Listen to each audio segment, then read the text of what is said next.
Bienvenue les amis, bienvenue dans ce nouvel épisode du Pitch. Alors cette semaine, ou plutôt ce mois-ci, on aborde le sujet de l'optimisme et notre rapport à l'échec avec Michel Poulart, auteur du livre Pour réussir, oser, échouer. Alors on a eu la chance d'avoir un entretien de 40-45 minutes avec Michel, dans lequel on lui a posé pas mal de questions. On a exploré divers sujets, de l'éducation jusqu'à notre rapport franco-français à l'échec, qui est bien différent du rapport de nos amis anglophones à l'échec, par exemple. Donc vous en apprendrez un petit peu plus sur ce sujet. On a voulu vous laisser l'entretien en entier, tout simplement pour le dynamisme et le côté humain, finalement, de la discussion qu'on apprécie d'habitude dans ce podcast. J'espère que le sujet vous plaira et je vous souhaite une très bonne écoute. Bonjour Michel. Bonjour les amis, merci de m'accueillir. Et bienvenue dans le Pitch. Merci beaucoup d'avoir accepté notre invitation. Bienvenue dans le Pitch. Moi, c'est un titre que j'adore, le Pitch. Bien joué les gars, j'adore. Merci beaucoup. Merci. Alors Michel Poulart, aujourd'hui on te reçoit puisque tu viens de faire sortir un livre qui s'appelle Pour réussir, oser, échouer. Est-ce que tu l'as avec toi pour qu'on le voit? Moi, je dors avec. Je dors avec. Waouh, il est sous ton oreiller. Ça marche. Et ben en tout cas, ça peut faire un très bon oreiller, que les gens le sachent aussi. Non, mais en tout cas, on est vraiment ravis que tu aies accepté notre invitation pour parler du coup de l'échec, de la réussite, du succès. Et comme on est dans le pitch et qu'on porte assez bien notre nom, on va te proposer une première petite question. Est-ce que tu peux nous faire un pitch rapide de ton livre? Défi, je vais essayer de le relever. C'est un livre qui va nous inciter à nous réconcilier avec l'échec. Alors l'échec, c'est douloureux, ça fait plaisir à personne, mais personne n'y échappe, ça fait partie de notre quotidien. Et parce que personne n'y échappe, on est quasiment tous égaux face à l'échec. En revanche, ce qui fait la différence, c'est la façon dont on va appréhender l'échec, va avoir une conséquence bénéfique ou négative sur le reste de votre histoire. Et j'ai écrit ce livre avec une intention sincère de réconcilier le lecteur avec l'échec. Ça reste douloureux, mais qu'est-ce qu'on peut faire avec, ou en tout cas, comment ça peut nous transformer? C'est ce que j'explique dans ce livre avec effectivement des outils, des astuces, des anecdotes. Voilà, j'espère que ça va nous aider à appréhender l'échec. Parce que c'est vrai qu'en France, donc tu en parles dans le bouquin, on a un rapport avec l'échec qui est assez particulier, en tout cas par rapport à toutes les autres cultures, notamment anglophones. Et tu parles souvent de culture de la gagne et culture de l'échec. Oui. Dans ce livre, est-ce que tu pourrais nous donner un petit peu pour les auditeurs un point en tout cas ton point de vue, une petite explication de qu'est-ce que c'est la culture de la gagne et qu'est-ce que c'est la culture de l'échec aussi? Alors, tu l'as dit très justement, et ce qui est intéressant, c'est que tous les êtres humains sont voués à échouer, tôt ou tard. Déjà, même quand on doit tous apprendre à marcher, on chute, on est tous égaux par rapport à ça. En revanche, ce qui est intéressant, c'est de savoir que le regard que l'on porte sur l'échec est culturellement attaché à des croyances, à des conditionnements. Et effectivement, on se rend compte, quand on approfondit un peu, que d'une culture à l'autre, on a un regard différent sur l'échec. Et la culture de la gagne, c'est qu'en France, et c'est vraiment typiquement franco-français, ça fait partie de notre système éducatif, scolaire, mais également dans notre histoire. On nous encourage, ou en tout cas on va nous inciter et même nous matraquer à être des gagnants. Et d'ailleurs, en France, on va opposer le premier de la classe au dernier de la classe. On va te mettre une note sur une dictée, on va te mettre une note et on va t'écrire en rouge. Et on va, en fait, te dire que gagner, c'est la seule chose qui te soit donné de faire, et échouer, c'est honteux, c'est dramatique, ça fait de toi quelqu'un de nul. Et on va même appuyer un peu plus sur ceux qui échouent. On se souvient tous du bulletin où il y a marqué bravo, mais peut mieux faire. C'est jamais assez en fait. Voilà, la culture de la gagne, c'est jamais assez bien, c'est jamais assez bon. Ce qui crée aussi, pour conséquence, c'est qu'on est incapable de célébrer la moindre petite victoire. En France, on aura plutôt tendance, ouais, on a réussi, oui, mais on aurait pu faire ça. Et on n'est jamais satisfait, en fait.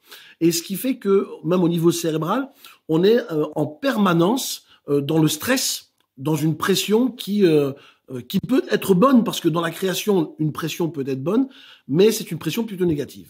La culture de la gagne, c'est qu'on va vous dire qu'il faut être gagnant, et si tu ne l'es pas, tu es un loser, avec toutes les émotions négatives qui en vont avec. La culture de l'échec, c'est qu'on va te dire qu'il est bon à échouer. Bravo, si tu échoues, c'est que tu es audacieux. Si tu échoues, c'est que tu prends des décisions. Si tu échoues, c'est que tu rebondis et que tu es capable de faire preuve de résilience. Et on te dira, donc ça, ce sont les cultures principalement anglo-saxonnes et même nordiques du nord de l'Europe, on te dira que si tu échoues, c'est une force de caractère. Et on te dira que ceux qui ont réussi ont échoué proportionnellement 2-3 fois plus qu'ils n'ont réussi. Donc, il n'y a aucune médaille d'or qui s'acquiert sans effort et sans échec. Alors, Michel, il y a aussi une notion que tu abordes beaucoup dans ton livre, c'est la notion de chance. Oui. Tu parles notamment de ton exemple personnel en disant que dans ton entourage, il y a des gens qui te disent que toi, tu as beaucoup de chance, tu réussis énormément de choses, tout ce que tu entreprends, tu le réussis, tout ça. Et toi, tu démontes un peu cette idée-là en disant que la chance n'existe pas. Est-ce que tu peux nous expliquer un peu ce concept ? C'est quoi la chance, en fait ? C'est un concept... En l'exprimant ainsi, je l'ai fait pour provoquer. C'est de la provocation que j'ai fait. Pour choquer, quoi. Voilà. Enfin, c'est pas pour choquer. C'est vraiment pour pousser de la réflexion.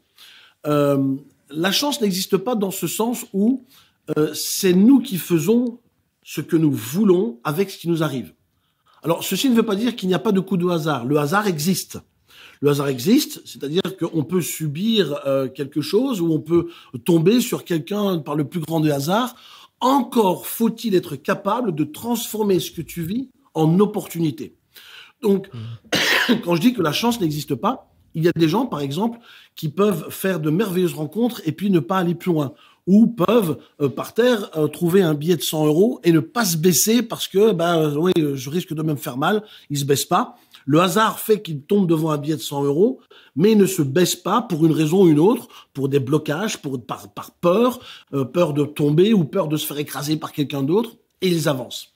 Donc, la chance, c'est une douce combinaison entre parfois le fruit du hasard et la possibilité à créer un environnement favorable à des nouvelles opportunités. Et en fait, et c'est pas moi qui le dis parce que différentes études le démontrent, des études comportementales, en neurosciences et même en génétique, on démontre que les gens qui ont plus de chances que la moyenne sont des gens qui échouent aussi plus souvent que la moyenne parce qu'ils essayent plus souvent que la moyenne. Donc, ils ont ce rapport très décomplexé face à l'échec qui leur dit, si j'échoue, c'est que j'ai tenté. Mais qu'est-ce que j'apprends de mon échec précédent? Qu'est-ce que je vais modifier comme paramètre? Et la chance est une vraie compétence. Quelqu'un qui semble avoir plus de chance que d'autres, il y a un pattern, comment dire, un pattern, en français, flûte, il y a un modèle, un schéma, un modèle de comportement. Voilà, c'est un schéma. Mais alors comment justement cette chance, on la crée? Comment est-ce qu'on crée comment est-ce qu'on joue dessus? Parce que ce que tu nous dis, c'est que la chance, c'est pas une donnée, c'est quelque chose qui s'exerce. C'est un comportement. C'est ça, c'est un comportement. À nouveau, je le rappelle, je le mets toujours dans ce contexte de ces différentes études scientifiques que j'énumère aussi dans le livre, c'est que les gens chanceux, et là tu as commencé ta question en me disant, et c'est aussi la raison pour laquelle j'ai écrit ce livre. J'ai écrit ce livre un peu pour faire un pied de nez à tous ces gens qui me disent, t'en as de la chance, tu réussis tout ce que tu entreprends. Oui, mais attends. Tu ne sais pas tout ce que j'ai perdu derrière. Tu ne sais pas derrière tout ce que j'ai parfois même souffert en termes de trahison, en termes de perte d'argent, de chiffre d'affaires, de doute, de confiance en moi. Donc, le succès a un prix, c'est de savoir échouer. Donc, avoir la chance, c'est savoir que tu as une bonne idée, en être convaincu, te lancer en sachant que les réponses ne sont pas toutes sur papier, parce que là aussi, il y a des gens qui attendent d'avoir toutes les réponses sur papier avant de se lancer, puis au fond, ils ne se lancent jamais. Et quelqu'un qui a de la chance, c'est que les réponses qu'il n'a pas sur papier, il les trouvera dans l'action, sur le chemin. Et c'est dans l'action, sur le chemin de l'objectif, qu'il trouvera peut-être les réponses qu'il n'a pas encore. Et dans ces actions, eh bien, il va faire de mauvaises rencontres, il va trébucher, il va échouer, mais il va aussi apprendre. Et les gens qui ont de la chance sont des gens qui savent que l'échec est inévitable, mais il sait aussi que dans ses ressources, il va pouvoir transformer ce qui lui arrive en apprentissage. D'accord, donc pour toi, la chance, effectivement, c'est prendre le hasard et en faire une opportunité quand c'est possible. Prendre le hasard ou le provoquer, parce que parfois on le provoque. Il faut le provoquer. Oui, avec de l'action. Demain, tu rentres dans une pièce, il y a Steven Spielberg. Punaise, on rêve tous de rencontrer Steven Spielberg ou n'importe quel autre réalisateur que tu as envie de rencontrer. Et tu te dis, punaise, tu peux être tétanisé par la peur et te dire, ouais, j'ose pas, je reste dans mon coin. Ou prendre ta chance, take a chance, disent les Américains. Et tu te dis, j'ai rien à risquer. Le seul truc que je risque, c'est qu'ils me renvoient dans mes 20 mètres. Mais je risque aussi qu'ils me disent bonjour et discutons. Donc, voilà, la personne chanceuse va plutôt tenter d'y aller, sachant qu'il peut se faire refouler, mais il le fait quand même. Et souvent... Mais du coup, en plus, ce genre de choses, plus tu es confronté à cette situation et que tu décides de y aller, là, en l'occurrence, tu dis, au pire, il me dit, j'ai pas le temps, voilà, bon, au moins j'aurais essayé. Plus c'est quelque chose que tu fais dans la vie de tous les jours, des gens que tu connais pas forcément, tout ça, mais quand tu t'entraînes à être dans cette situation, mais à l'accepter, et petit à petit, en fait, ça sera beaucoup moins difficile, effectivement, d'aller vers les gens. Et c'est vrai que moi, de mon côté, j'ai toujours été un peu timide à aller vers les gens. J'avais des appréhensions, tout ça. Alors, j'ai eu un déclic, je sais plus trop. Et puis, c'était à partir de, voilà, on grandit, etc. Et là, du coup, j'adore parler avec plein de gens et c'est plus devenu un exercice compliqué, quoi. Ça s'appelle un comportement. Un comportement, c'est quoi? Ce sont des automatismes. Et les automatismes, ça se crée. On est tous le fruit de notre éducation, on est tous le fruit de notre environnement, on est le fruit de ce que nos parents nous ont inculqué, mais de ce que la vie nous a appris également. Et ça s'appelle vulgairement, en psychologie, on appelle ça un conditionnement. Eh bien, ce qui est intéressant, c'est qu'on peut se déconditionner et se reconditionner à autre chose. Le cerveau est fabuleux à ce niveau-là. Donc, tu l'as dit, j'étais timide, j'ai appris à prendre sur moi, j'ai été vers les autres, tu as peut-être eu une ou deux gamelles sur la route, mais c'est pas bien grave. Et tu t'es rendu compte qu'au fond, tu as plus d'avantages à aller vers les autres plutôt que de rester dans ta timidité. Et tu as créé un nouveau conditionnement. Donc, on peut se conditionner, effectivement. Et moi, ce qui m'aide, et j'en parle aussi dans mon livre, ce qui m'aide, c'est de me dire, en tout cas, moi, ce que je n'aime pas, ou ce que je n'aimerais pas, c'est de mourir avec des regrets. Pour moi, ça dicte quasiment mon quotidien. Si je ne le fais pas, est-ce que je vais le regretter? Et je déteste regretter quelque chose, donc je le fais. Il n'y a rien de pire pour moi de me dire, punaise, j'aurais dû le faire. Eh ben, au moins, je l'ai fait. J'ai reçu un vent, mais au moins, j'ai essayé et j'ai pas de regret à avoir. Tu vois, enfin, moi, c'est mon motivant à moi. Le fait de... Je vois carrément ce que tu veux dire. Et tu vois, dans la rue, je sais pas si ça vous arrive ça, et c'est souvent quand tu es fatigué ou que tu vas pas très bien, tu croises le regard des gens. Et d'habitude, je peux dire bonjour. Mais quand je sais pas si ça vous fait ça souvent, mais moi, du coup, des fois, je détourne le regard et je me dis, c'est quand même con parce que tu peux juste dire bonjour. Au pire, elle ne répond pas, parce que ça m'est déjà arrivé, limite, c'est drôle. Et au mieux, elle te dit bonjour. Et en fait, le regard que tu as échangé avec elle, il n'est pas gênant. Oui, en fait, c'est la peur de... Ça aussi, c'est culturel. Tu vois, quand tu voyages un peu aux quatre coins du monde, et j'ai eu le privilège de voyager aux quatre coins du monde, tu te rends compte que même le regard est culturel. Et c'est vrai que si tu vas à Paris, tu regardes les gens dans le métro, on a plutôt tendance à te dire, oh, tu veux ma photo, pourquoi tu me regardes? Tu vois, c'est très franco-français. Et pire à Paris encore, excusez-moi les amis parisiens, mais c'est une réalité, hein. Faites ça dans le métro, vous allez vite voir, vous allez désenchanter. Mais si vous faites ça en Asie, au Japon, vous regardez des gens dans les yeux, eh bien, qu'est-ce qu'ils vous font? Ils vous sourient en retour. C'est le même regard, mais c'est vraiment un conditionnement, une culture différente. Aux États-Unis, pareil, quand moi je regarde les gens, ce qu'ils font, ils se posent pas de questions, il y a pas de contrariété ni de susceptibilité. On te regarde, là-bas automatiquement, hey, hi, how are you? Tu vois, c'est culturel. Et c'est vrai qu'en France, on est plutôt coincé. Et c'est notre éducation dès le plus jeune âge qui veut ça, parce qu'on se méfie des gens. Et alors, tu parles pas mal d'éducation et justement de comportement du système scolaire aussi qui appuie un peu sur nos échecs et qui ne met pas forcément nos victoires en valeur. Est-ce que toi, tu as des choses qui te viennent à l'esprit, des pistes d'amélioration? Comment est-ce que tu voudrais voir, je sais que tu as des enfants, comment est-ce que tu voudrais voir ton fils éduqué, en tout cas dans le système scolaire? Qu'est-ce qui te ferait plaisir comme comportement qu'on lui transmette? Déjà, je fais partie de ces parents qui a le sens de la responsabilité de l'éducation de mes enfants. Donc, il y a beaucoup de parents qui sont des parents ce qu'on appelle démissionnaires, c'est-à-dire qu'ils ne s'occupent quasiment pas de l'éducation, ou il y en a très peu, ou le strict minimum syndical, et puis ils attendent de l'éducation nationale qu'ils le fassent pour eux. Quel aveu d'échec effroyable. Donc, moi, ma posture de parent, c'est toujours de me dire, je ne fais pas confiance à l'éducation nationale, mais je fais confiance dans ce que je vais donner à mon enfant. C'est bien. L'éducation nationale ne va pas éduquer mon enfant. Au contraire, ça me fait même peur, tu vois. Mais justement, quel serait ton système éducatif idéal alors? Déjà, c'est de lui apprendre le sens critique. Et il n'y a pas d'âge trop jeune pour apprendre quelque chose à l'enfant. Et je me rends compte, mon dernier fils, a 3 ans aujourd'hui, et je me dis, il est pas trop jeune pour apprendre les choses. Parce que parfois, on se dit, ouais, mais il est trop petit. Non. Le conditionnement commence très petit. Regarde, par exemple, mon fils, du haut de ses 3 ans, commençait à développer un nouveau comportement. Vous savez, à tout âge, on teste les parents. Et donc, il commençait à bouder, à râler, ou quand il perdait quelque chose, il avait tendance à jeter ses jouets en l'air. Et je lui ai appris la notion du « c'est pas grave ». Et le fait d'avoir appris à mon fils le « c'est pas grave » recommence, c'est sensationnel parce que maintenant, il a appris la notion de « c'est pas grave », qui est une notion absolument optimiste. et il recommence. Et aujourd'hui, il en abuse parce que la moindre petite chose, il fait, c'est pas grave. Mais bon, parfois il casse un truc, je dis oui, mais ça c'est grave par contre.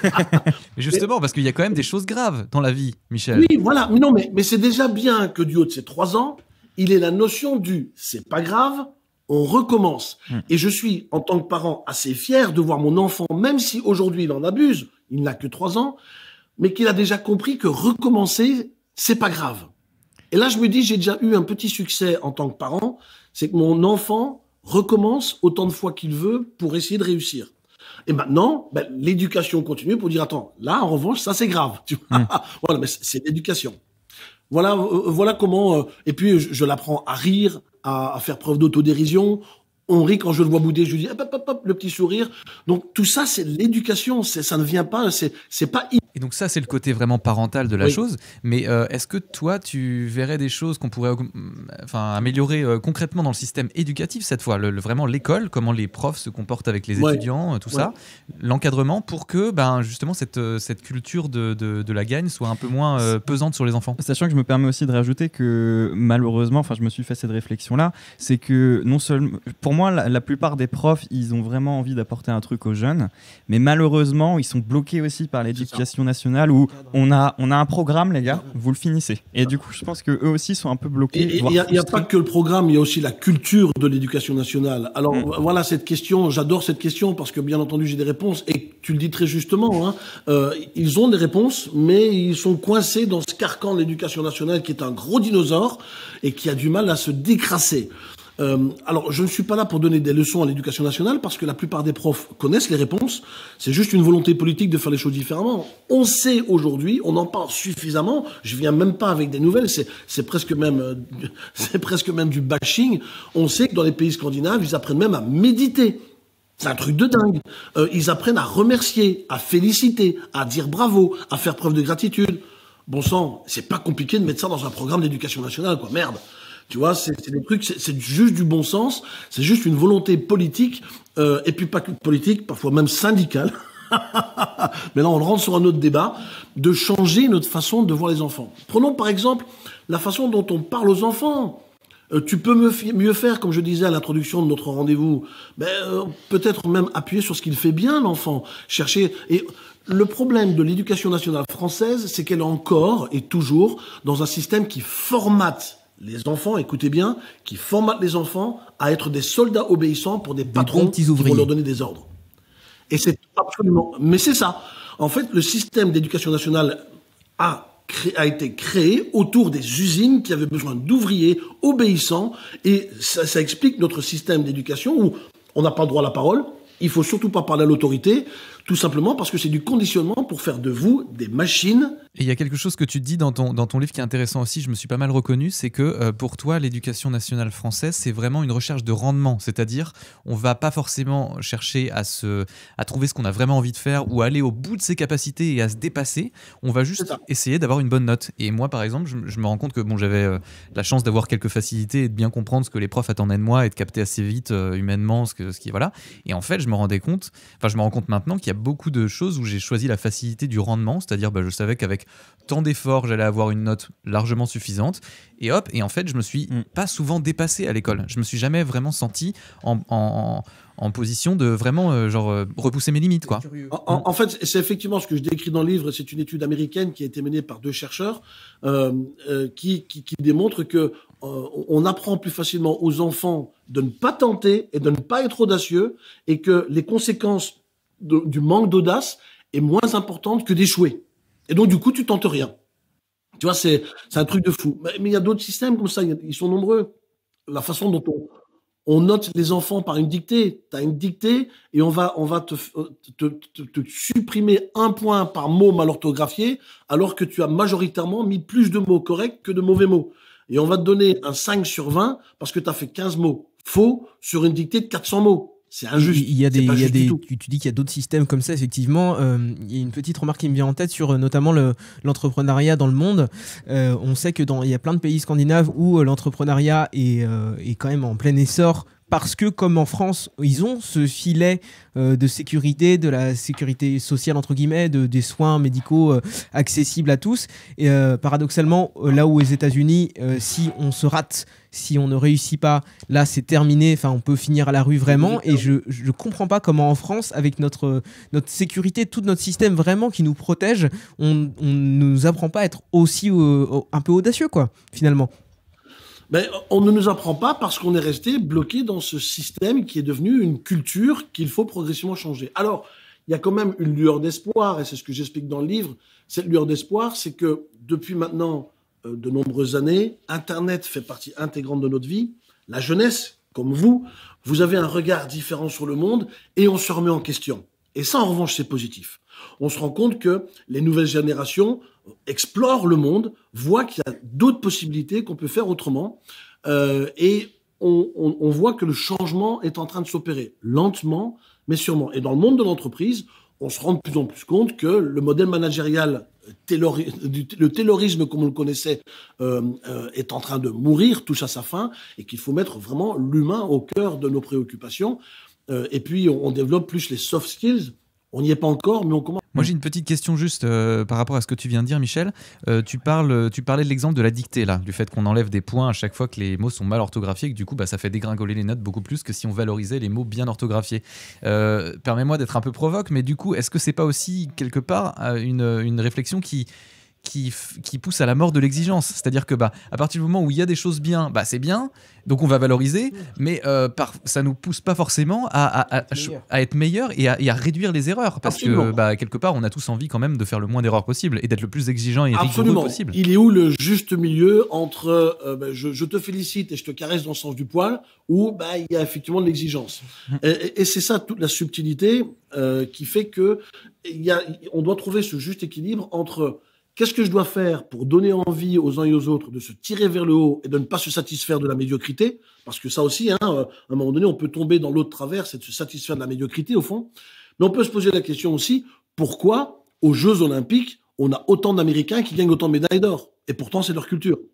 Mais tout simplement, c'est de pouvoir en même temps inculquer la notion de travail, la fierté d'avoir aussi réussi, que la réussite a un prix. En fait, il faut lier la réussite à une notion de travail, peut-être même de douleur. Et en fait, ça ne veut pas dire qu'il ne faut plus souffrir, ça ne veut pas dire qu'il ne faut plus faire d'efforts. Bien au contraire, les efforts sont les prémices de la réussite. Pourquoi les Américains ont été sur la Lune et pas nous Français? Il y a différentes raisons, bien entendu, on pourrait débattre là-dessus pendant très très longtemps, mais parce qu'il y a aussi cette notion d'effort, de travail, de recommencer. Justement, Michel, comment dire, moi de mon côté, tu vois, j'ai plein de projets, genre dans la photo, la vidéo, etc. Je réfléchis, c'est vrai que activement j'y réfléchis quand même, mais il y a vraiment des moments où je passe pas encore à l'action. Et moi je me suis vachement retrouvé dans ce que tu disais, dans j'attends le bon moment où tout sera allié et il y aura plus qu'à y aller. Ça c'est faux. Là j'en ai pris conscience avant de lire ton bouquin depuis un an et demi, mais du coup je me suis bien reconnu. Et là tu vois, il y a 5 ans j'avais un projet assez ambitieux et là je le reprends que maintenant. Mais là par contre je sens plus que oui effectivement il y a 5 ans il me manquait un truc et là je suis bien parti et tout. Mais n'empêche que, et c'est pour ça que je te pose la question, en lisant ton bouquin, tu vois, ça me motive, je me dis, je pense vachement à mon projet en l'occurrence, mais à plein d'autres trucs, ça peut être plus personnel. Mais en lisant ton bouquin, et même en regardant des vidéos de certains mentors ou des musiciens que j'adore, qui m'inspirent, donc pendant que je te lis, je suis ouais, carrément, je vais faire ça. Et tu vois, je vais arrêter le bouquin, je vais me faire à manger, etc. Puis après, je vais me retrouver devant mon ordi et je fais bon, alors... Et maintenant et donc du coup, je vais te demander quels pourraient être d'autres apports en plus du bouquin, par exemple, ou de conférences. Qu'est-ce qui, ou même aussi en termes d'exercices, qu'est-ce qui te manque concret, ouais, concrètement, par exemple, genre de choses. Ouais. Comment on s'y retrouve après? Il y a quelque chose de très intéressant dans ce que tu dis, parce que en même temps, c'est une question liée à un témoignage de ce que tu vis, et je pense que beaucoup de gens se reconnaissent dans ce que tu dis, bien entendu. Il y a aussi la notion de temps. La notion de temps, c'est-à-dire que parfois, c'est pas le moment. Parfois, on n'est pas prêt. C'est juste des choses comme ça. Et il faut aussi savoir lâcher prise. C'est un mot à la mode, mais c'est exactement ça. Ou en tout cas, savoir faire preuve de flexibilité et se dire, je suis pas encore mûr, c'est peut-être trop tôt, je vais apprendre. Tu sais, avant de devenir conférencier, je voulais vivre de ce métier. mais c'était trop tôt et c'est un métier révolutionnaire. Il y a 15 ans, personne n'imaginait en vivre. Aujourd'hui, je vis de ce métier. Mais ça n'a pas été le cas il y a 15 ans. Et j'ai pris le temps de me préparer. J'ai accepté que le facteur temps est un facteur incompressible dont nous avons tous besoin. Parfois, il est trop tôt pour certains projets. On connaît même des histoires de l'industrie où ils sont venus avec des inventions, des idées beaucoup trop tôt sur leur temps. Je pense par exemple à Google Glass ou des modèles de voitures qui sont sortis trop tôt en termes de design et au fond sont devenus des flops. C'est pas que c'était mauvais, mais nous n'étions pas prêts à le recevoir. Donc parfois, il y a cette notion de temps. Donc ça, c'est une chose. Ensuite, il y a la notion d'action. Et ça, c'est la spécificité des gens qui réussissent plus que la moyenne, c'est qu'ils sont en permanence dans l'action. Alors pas à tout va, pas à tue-tête et pas tête baissée non plus. Je suis pas en train de dire de vous lancer dans tout et n'importe quoi en même temps. Déjà, 3 projets en même temps, c'est plutôt chaud. J'en ai 25, donc merci. Mais... non, mais oui, mais attention. Tu en as 25, mais les 25 avancent chacun à leur rythme. Tu as complètement raison. Je suis pas en train de dire que je suis pas en train de dire que c'est pas possible. Ce que je suis en train de dire, je vais reformuler ce que je suis en train de dire. C'est que beaucoup de gens se lancent dans différents projets dans l'espoir que l'un d'eux va mordre. Et ça, c'est pas la même démarche. Toi, tu as 25 projets parce que tu crois en tes projets et tes projets font probablement partie d'un tout.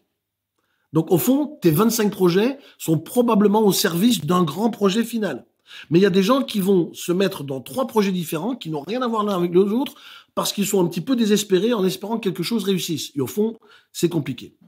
Quand je dis qu'il faut passer à l'action, et là, je rebondis sur ta question, quand tu as une idée ou quand tu écoutes une conférence, quand tu vois une vidéo qui t'inspire, quand tu lis un livre et qui te fait du bien, tu te dis, yes, ça y est, tu t'es gonflé à bloc, et puis il se passe plus rien. Pourquoi? Parce que le cerveau est feignant, les amis. Le cerveau est feignant. Si le cerveau pouvait ne rien faire, il adore ça. Le cerveau n'aime pas la difficulté. Il va chercher toujours le chemin le plus facile. Donc, c'est un effort intellectuel. On sait aussi, issu d'autres études neuroscientifiques, qu'il y a cette fameuse règle des 3 secondes. C'est Mel Robbins, aux États-Unis. Mel Robbins a écrit un livre là-dessus, où elle décrit que vous n'avez que 3 secondes pour conditionner et convaincre votre cerveau que votre idée est bonne. Si vous avez une idée, dans les 3 secondes qui restent, au-delà des 3 secondes, votre cerveau va tuer votre idée, parce qu'elle va commencer à se trouver des excuses pour ne pas la faire.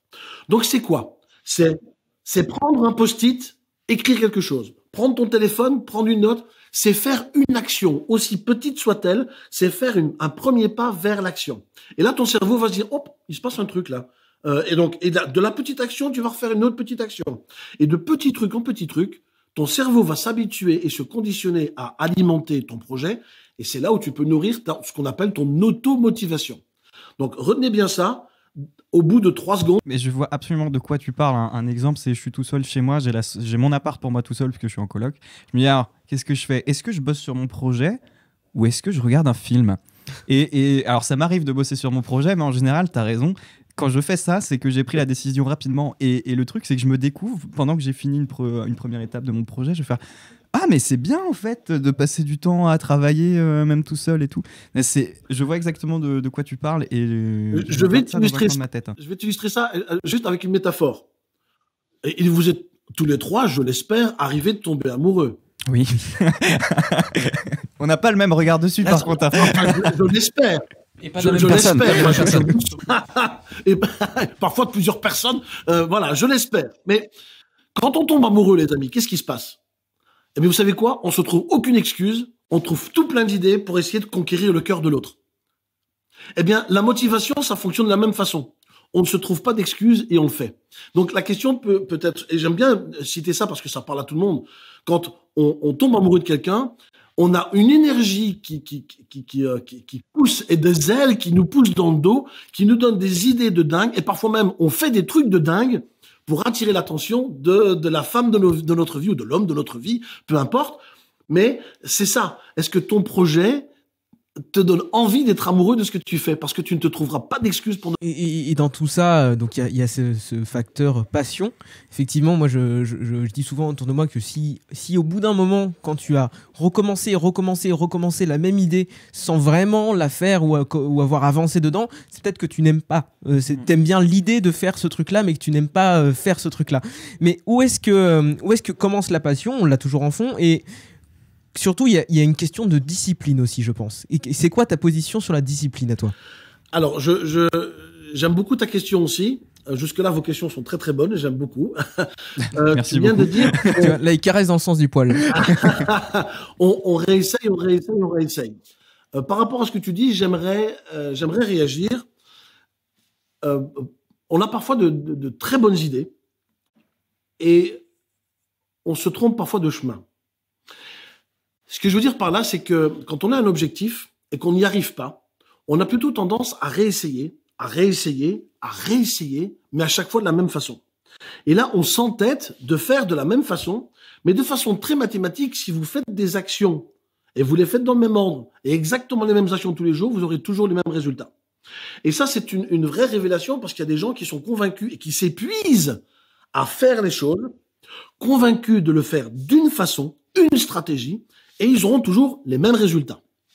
Ce qu'on apprend, entre autres, de la conquête spatiale, parce que j'adore la conquête spatiale, et en plus, il n'y a rien de plus actuel que la conquête spatiale en ce moment. On va très bientôt sur Mars. D'ailleurs, je regarde tous les jours les images de Mars, je trouve fabuleux. Mais si les ingénieurs avaient construit la fusée à chaque fois à l'identique de la première qui a explosé, il n'aurait que eu des explosions. Or, le succès, c'est, après un échec, c'est changer un paramètre. Et vous changez ne fût-ce qu'un petit paramètre, votre résultat changera aussi.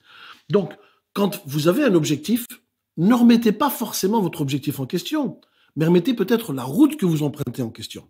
C'est pas l'objectif qui est forcément mauvais, mais c'est peut-être la route que vous empruntez qui est mauvaise. Et donc, la spécificité des gens qui réussissent plus que la moyenne sont aussi des gens qui savent qu'il y a plusieurs chemins pour arriver à un résultat. Et ils le savent. Donc, ils ne font jamais deux fois la même chose.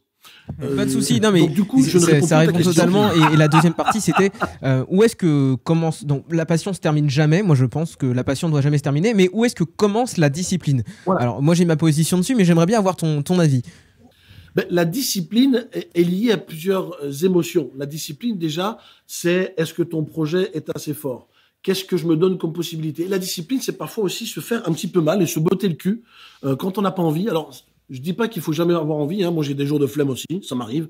Hein. Moi aussi, je fais parfois mes journées Netflix, ça m'arrive, mais ça ne dure jamais longtemps. Donc, la passion, c'est est-ce que ce que tu vis, est-ce que tu as envie de vivre, te fait suffisamment vibrer pour ne pas te trouver d'excuses pour ne pas le faire. Et effectivement, la discipline, c'est aussi quelque chose qui s'acquiert, c'est un conditionnement, c'est parfois des efforts intellectuels qu'il faut se faire. Par exemple, la discipline, c'est quand tu sens que tu es tous les jours, tu es plus pessimiste, des mauvaises journées, se discipliner, c'est se forcer à adopter de nouveaux comportements. Donc ça, c'est une discipline et ça devient après un automatisme. Donc moi, j'ai envie de dire, je fais la différence entre une discipline et un automatisme. C'est que l'automatisme, ça devient naturel, ça devient quelque chose que tu fais de façon machinale. Et une discipline, c'est quelque chose que tu dois quelque part provoquer, forcer pour servir. Ok. Et alors, avant de passer la parole à mes camarades, du coup, justement, sur cette discipline-là, moi, j'aimerais suggérer pour nos éditeurs et nos spectateurs, si vous nous regardez en vidéo, quelque chose quand vous avez un problème qui vous rend pessimiste, par exemple, ou quand vous avez quelque chose qui vous empêche d'aller vers votre objectif. Au lieu de dire « Ah, ça m'empêche d'aller vers mon objectif », ok, vous avez un problème, mais est-ce qu'il y a forcément une petite action que vous pouvez faire pour trouver ou commencer à trouver une solution ? Si je suis pessimiste tous les matins, on sait, il y a des recherches qui démontrent que la première heure de la journée, quand on se lève, on est particulièrement sensible à ce qui nous entoure et ça donne le ton pour le reste de la journée. Et bien, si le matin, vous avez tendance à vous lever du mauvais pied et à prendre la journée de la mauvaise façon, peut-être que vous mettez votre musique favorite en prenant votre douche. Et c'est une petite action qui commence, et on reparle de l'action, qui commence à vous faire avancer sur le bon chemin. Et il ne faut pas rester dans le constat de « ça va pas ». Ça va pas, oui, pourquoi et comment je peux commencer, et pas la solution complète, mais comment je peux commencer à faire quelque chose de concret pour aller mieux, quoi. Voilà, c'était juste ma petite rant. Il y a comme ça une multitude de mauvaises questions qu'on peut se poser. Et ce que j'appelle, moi, les mauvaises questions, ce sont celles qui ne vont pas te pousser à agir ou réagir. La mauvaise question, c'est aussi pourquoi moi? Hein, pourquoi moi? Pourquoi ça tombe toujours sur moi? Au fond, personne n'a jamais eu de réponse à cette question, mais on se la pose. On s'en fout de cette question, pourquoi moi? Non, une bonne question, c'est quelles sont les ressources que j'ai encore en moi pour transformer ce qui m'arrive? Là, par exemple, on est en train de sortir de la crise sanitaire. Il y a eu des réactions multiples de gens qui étaient catastrophés et qui te parlent de privation de liberté, et d'autres qui diront oui, mais dans ce cadre de privation de liberté, il me reste encore des choses à faire. Qu'est-ce que je peux faire? Et c'est ça, en fait, cette façon extraordinaire, c'est de se dire, et ceux qui ont mieux rebondi pendant la crise sanitaire, ce sont ceux qui, dans les limites de la liberté qui leur était donnée, se sont adaptés, ont transformé, ont accueilli, ont dédramatisé. Et il existe comme ça de nombreux exercices qui favorisent l'optimisme. Et on sait, comme pour la chance, l'optimisme, c'est une compétence. C'est une compétence comportementale où on a ces automatismes, où on fait preuve de gratitude. OK, quand tu as une tuile qui t'arrive, il y a une bonne question à se poser. Quels sont les avantages et les bénéfices de la tuile qui m'arrive? C'est une question qui peut paraître étrange, mais au moins qui va vivifier ton cerveau à trouver des réponses qui vont t'aider. Ce que je suis en train de vivre maintenant, quels sont les avantages de ce que je suis en train de vivre maintenant? Alors, parfois, c'est trop tôt, mais c'est une bonne question à se poser, par exemple. Ou, quels sont les leviers sur lesquels moi, je peux appuyer pour pouvoir transformer ce qui m'arrive en opportunité? Et c'est dingue, il y a des gens qui semblent tout transformer autour d'eux, mais au final, c'est purement comportemental. Faites preuve de gratitude. Quand vous avez une journée de merde, punaise, cherchez 3, 4 ou 5 raisons pour lesquelles vous pourriez dire merci aujourd'hui. Et vous allez voir que votre cerveau va se câbler plus positivement que vous ne l'étiez 10 minutes auparavant. Et c'est quasiment instantané, en fait. Alors, il y a quand même des projets qu'il faut savoir laisser partir parce que ils vont pas aller au bout, on n'a pas la compétence. Moi, par exemple, du coup, je fais des castings. Les castings, en fait, c'est un peu une éducation à la déception parfois et à l'échec, en fait, puisque de toute façon, on sait que statistiquement, on va en rater beaucoup pour en réussir peu, mais en fait, c'est ça le jeu, quoi. Parce que si on les réussissait tous, ça serait, c'est juste irréalisable. Oui, et puis le peu que tu réussis, ça peut te faire rentrer dans une production qui va faire un carton, et puis un film fait de toi une vedette, tu vois. Mais celui qui ne va jamais au casting, c'est sûr qu'il ne tombera jamais dans un film. Tu vois, ça c'est l'adage du loto, et c'est tellement vrai. C'est tous les gagnants ont joué. Voilà. Et si tu ne joues pas, ben tu gagneras jamais. Tu peux toujours fantasmer. Hein, c'est plus un rêve, c'est un fantasme. Mais si tu ne passes pas à l'action, il se passera jamais rien. Et effectivement, c'est effectivement, comme tu le dis toi pour le casting. Hein, je sais aussi très bien ce que c'est que de faire des castings. Bah, tu te fais sur 100 castings, bah, t'en as 99, on te rejette. Puis tu peux tomber sur une pub. Bah, tu fais une pub, bah, tu commences. Et c'est aussi accepter de commencer en bas de l'échelle, par exemple. Il y a de nombreux comédiens, acteurs qui ont commencé dans la pub ou même en tant que figurants et aujourd'hui sont arrivés à être primés par des Oscars ou par des comment en France c'est quoi, c'est des Césars, voilà. Mais alors comment faire justement pour éduquer mon optimisme, moi, à me prendre des gros vents? Mais en fait, c'est à quoi c'est où tu vas mettre ton attention. Ton cerveau va attacher de l'importance à l'endroit où tu mets ton attention. Si tu mets l'attention à tous les échecs, ton cerveau va juste, il va fondre en décrépitude. En revanche, si tu te dis, oui, mais je sais que derrière, j'ai une chance de pouvoir faire un film de dingue. Et il existe des centaines d'histoires comme ça. Tous les gens qui ont réussi, je veux dire, je pourrais citer de nombreux exemples, comme par exemple J.K. Rowling, Jim Carrey, qui s'est fait refuser une trentaine de fois, et plein d'autres. Et en fait, à quoi tu vas t'accrocher? C'est juste, pose-toi la question, à quoi je m'accroche? Et ce sur quoi tu vas t'accrocher va définir ton état d'âme et tes actions ou pas. Si tu t'accroches sur « Putain, j'arrête pas de me faire enflouer, putain, quel monde de merde le cinéma » ou « Punaise, ok, c'est pas cette fois-ci, mais ça laissera peut-être la prochaine. » Et c'est ça ce qui fait que quelqu'un réussit, c'est qu'il s'accroche à l'idée de la réussite. Et effectivement, comme tu le dis, parfois il faut savoir lâcher un projet parce qu'il n'est plus d'actualité, ou parce qu'il ne te correspond pas. Et alors comment on peut savoir, Michel, quand on est en train de s'entêter dans un truc qui n'a pas d'avenir, ou alors quand il faut s'accrocher parce qu'il y a quelque chose au bout du chemin? Quelle est la différence entre l'entêtement et la persévérance? Pour moi, il y a une différence bien nuancée. L'entêtement, c'est tu as une idée fixe, tu es convaincu qu'elle est bonne, jusque-là tout va bien, et tu avances, et tu recommences, et tu recommences, et tu recommences. Sauf que, ce qui va devenir la définition de l'entêtement, c'est que progressivement, autour de toi, il y a plus de dégâts qu'il n'y a de choses construites. C'est-à-dire que tu commences à perdre tes amis, tu commences à perdre tellement d'argent que tu n'en as plus, tu perds peut-être ta santé, ça commence à t'énerver. En fait, il y a énormément de choses négatives qui se passent autour de toi et rien ne te dit que ça peut marcher. Ça, c'est de l'entêtement. Tu as vécu des choses comme ça, toi, Michel? Parce que c'est Ah vrai oui. qu'on parle de choses un peu générales, Bien mais, sûr, mais est-ce que bien toi, sûr. dans ton vécu, il y a des trucs Bien qui... sûr. Bien entendu. Je vais te le dire. Et ensuite, la persévérance, c'est quoi? La persévérance, et c'est très proche l'une de l'autre, hein, l'entêtement et la persévérance. Mais la persévérance, il y a à chaque fois un petit élément qui te dit que tu te rapproches de la réussite. Il y a toujours quelque chose qui te dit que c'est bien, ça marche. Là, par exemple, la persévérance, c'est quoi? Je disais tout à l'heure que mon rêve, c'était de devenir conférencier professionnel. Un métier complètement atypique en France. Quelque chose de très honorable aux États-Unis. Aux États-Unis, quand tu es un motivational speaker, tu es un dieu. Ici, on sait à peine ce que tu fais. Je voulais être conférencier inspirationnel comme ils le font aux États-Unis. Il y a 15 ans. Aujourd'hui, c'est déjà un peu plus accepté. Mais il y a 15 ans, on m'a traité de fou. On m'a dit que c'était pas possible. Les seules personnes qui ont plus ou moins cru en moi, ce sont mes parents, mais je pense que c'est plus par amour que par conviction. Mais globalement, tout le monde m'a traité de fou. Et au fond, pour résumer un long trajet qui a été très très long, je me suis rendu compte que je ne pouvais pas donner de conférence tant que je ne changeais pas ma façon d'arpenter le chemin que j'étais en train de parcourir. Au fond, je disais tout à l'heure, c'était pas mon objectif d'être conférencier qui était mauvais. C'est la façon dont je m'y prenais. Alors, comment j'ai persévéré?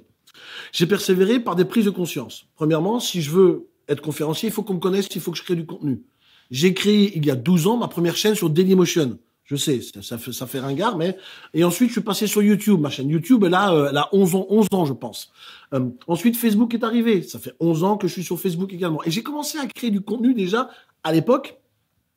Mais c'est pas tout. En faisant du contenu, tu vis toujours pas de ton métier. Parce que moi, mon métier, c'est pas de créer du contenu, c'est de faire des conférences. Le contenu, c'est un moyen. Ouais, YouTube, c'est un moyen. Les réseaux sociaux sont des moyens pour se faire connaître, pour que les gens créent un lien avec moi et se disent, et ce mec, il a des choses intéressantes à dire.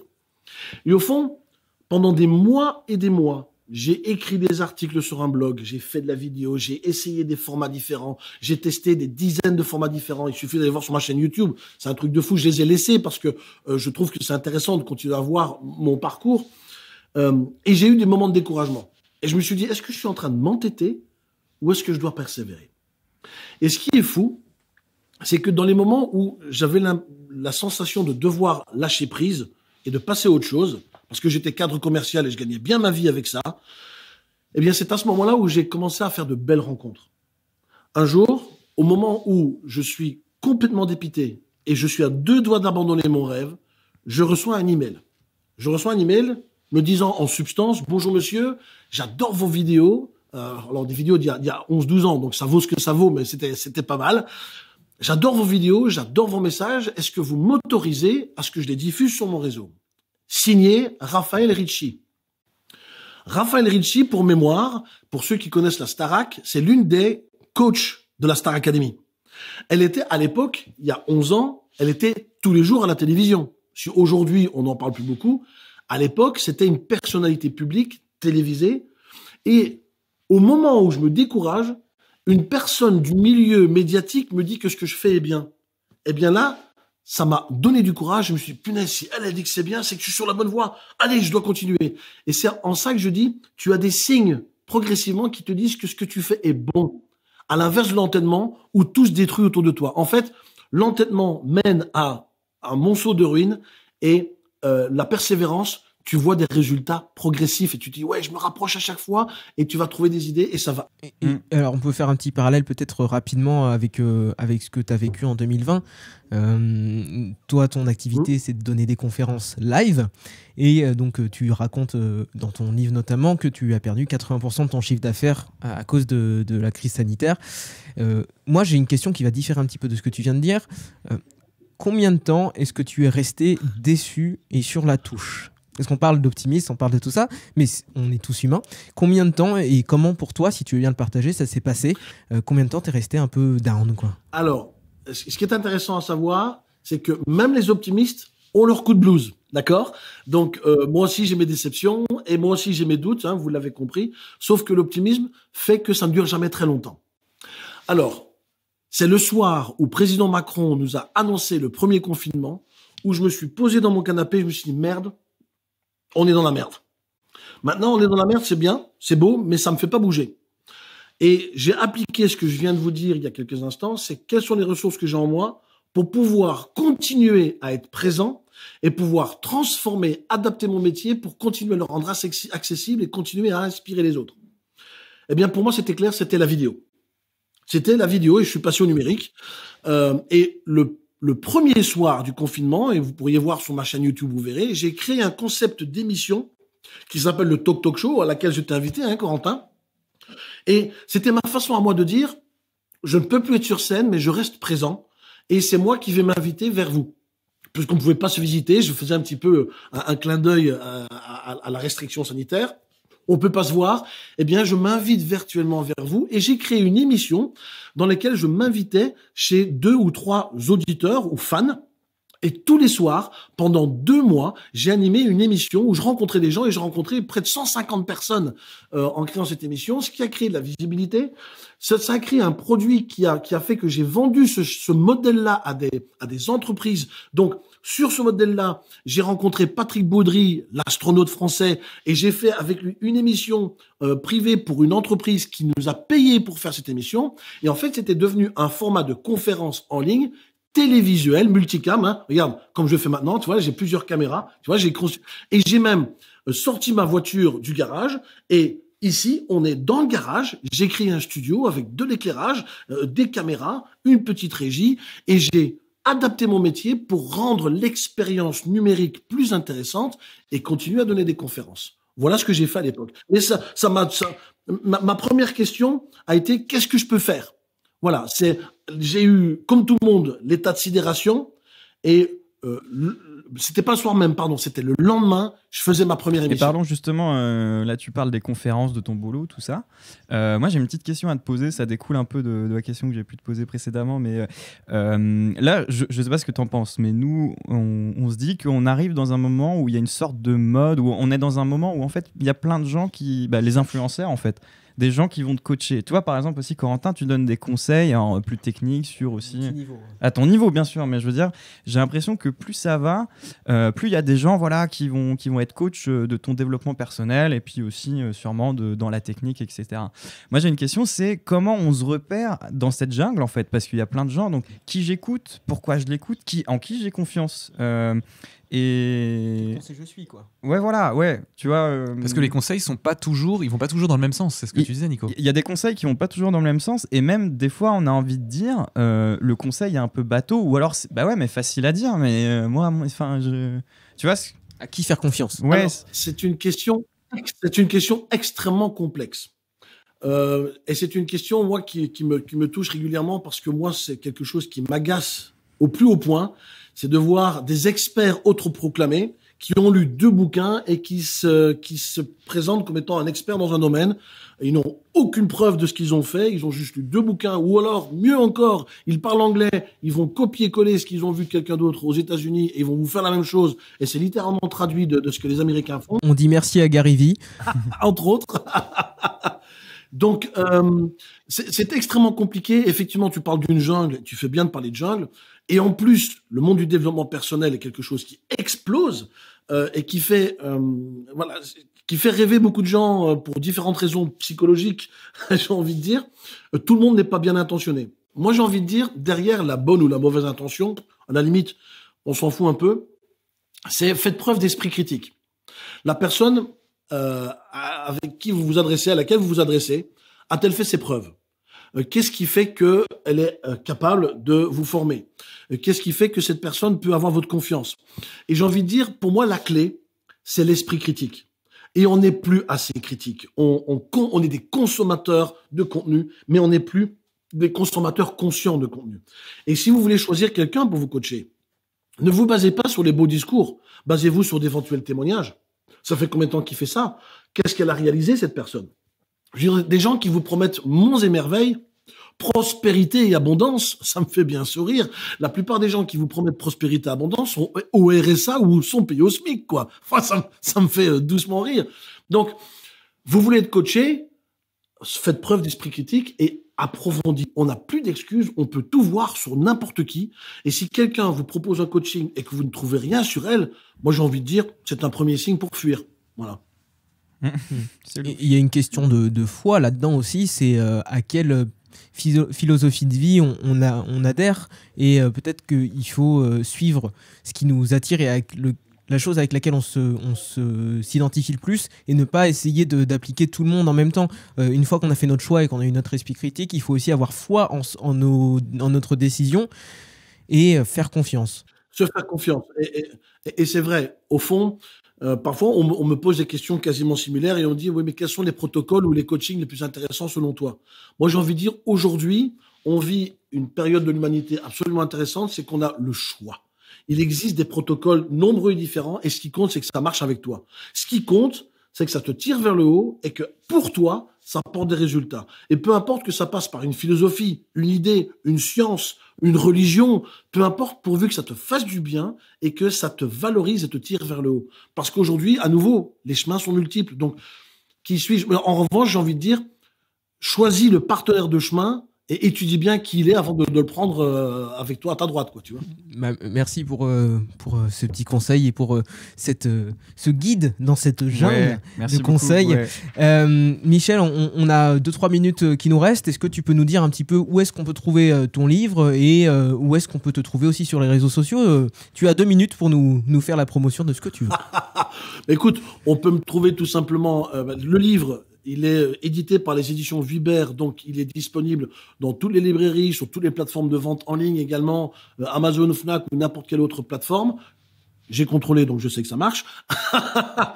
Et puis, effectivement, dans les grandes librairies, donc la distribution se fait par le réseau de distribution des canaux de grandes maisons d'édition.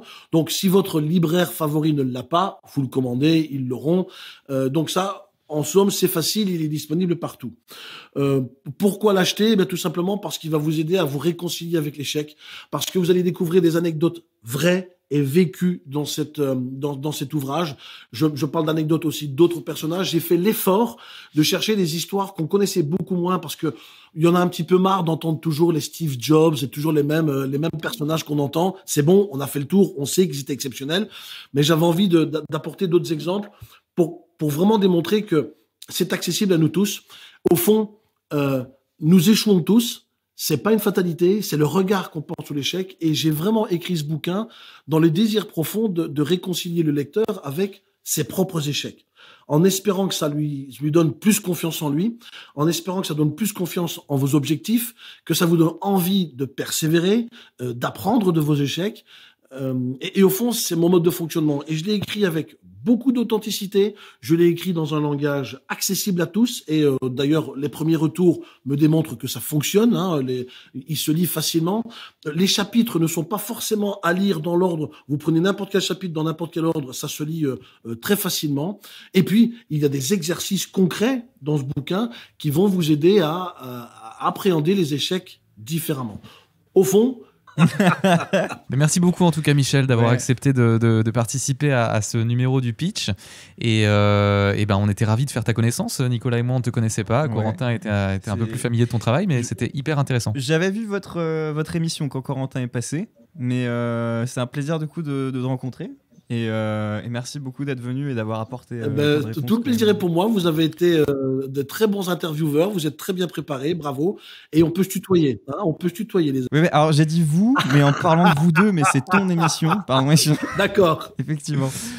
En tout cas, merci beaucoup Michel. Et j'invite tous nos auditeurs et nos spectateurs à aller te voir sur les réseaux sociaux. Donc Michel Poulart.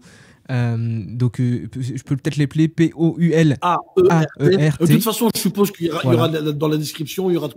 Exactement, ça sera tout dans les descriptions. Et allez jeter un coup d'œil si vous vous sentez un petit peu pessimiste, il vous remettra un bon coup d'optimisme. Merci Michel. Merci et bonne journée à tous et à toutes. Salut, bonne journée. Ciao.